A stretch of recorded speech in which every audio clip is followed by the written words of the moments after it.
اللہ تو ایمان والوں کی مدد کرنے کے لیے تیار ہے. مسلمان خود ایمان والا بننا نہیں چاہتا. اللہ کی مدد کیسے آئے گی؟ ایک جگہ نہیں، اللہ نے کئی جگہ پر اس بات کا ذکر فرمایا ہے. ذرا اللہ کا وعدہ سنیے کہ اللہ مدد کرنے کے لیے تیار ہے، لیکن پوری دنیا کے مسلمان خود اس مدد کو لینے کے لیے تیار نہیں ہے. پھر گلے اور شکوے بھی اللہ نے فرمایا قرآن مجید کے اندر کہ اِنَّا لَنَنْصُرُ رُسُولَنَا وَالَّذِينَ آمَنُوا فِي الْحَيَاةِ الدُّنْيَا. یہ اللہ کا وعدہ ہے کہ اِنَّا بے شک کہ ہم نے، وہ بھی اللہ ایک مرتبہ نہیں 2 مرتبہ تاکیدی جملہ لا رہا ہے کہ اِنَّا بے شک کہ ہم، پھر اس کے بعد کہہ رہا ہے کہ لَنَنْصُرُ. یہ تاکیدی جملہ، یہ لام جو ہے تاکید ہے عربی کے حساب سے، کہ بے شک کہ ہم ضرور بھی ضرور مدد کرتے ہیں کن کی؟ رسولنا، رسولوں کی. اس کے بعد اللہ نے کہا کہ یہ میری مدد صرف رسولوں کے ساتھ خاص نہیں ہے، میں صرف رسولوں کی ہی مدد نہیں کرتا ہوں. اللہ نے فرمایا کہ والذین آمنوا فی الحیات الدنیا، میں ان ایمان والوں کی بھی مدد کروں گا جو ایمان والے ہوں گے اس دنیا کے اندر. اللہ اکبر.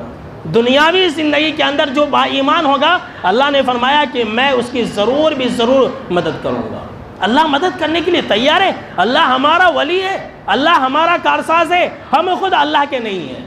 کئی جگہ پر اللہ نے فرمایا، کہیں اللہ نے فرمایا ذالک بأن اللہ مولا الذین آمنوا، اللہ اکبر، وأن الکافرین لا مولا لهم.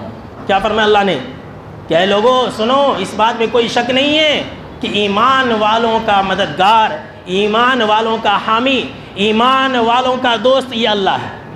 وَأَنَّ الْكَافِرِينَ لَا مَوْلَى لَهُمْ، کافروں کا کوئی مددگار نہیں ہے. کہیں اللہ نے فرمایا کہ وَاعْتَصِمُوا بِاللَّهِ هُوَ مَوْلَاكُمْ فَنِعْمَ الْمَوْلَى.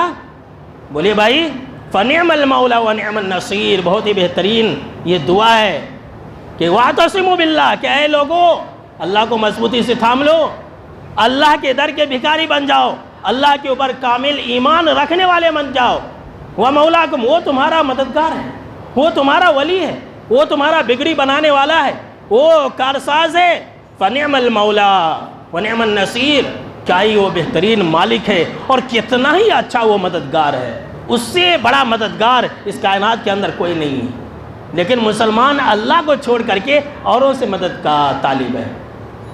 اللہ مدد کیسے کرے گا؟ جب مسلمانوں نے اللہ کے در کو چھوڑا، جب مسلمانوں کے ایمان کے اندر کمزوری آ گئی، اللہ نے مسلمانوں کی مدد کرنی چھوڑ دی اور اللہ نے مسلمانوں کو عذاب سے دوچار کر دیا ہے. جی ہاں.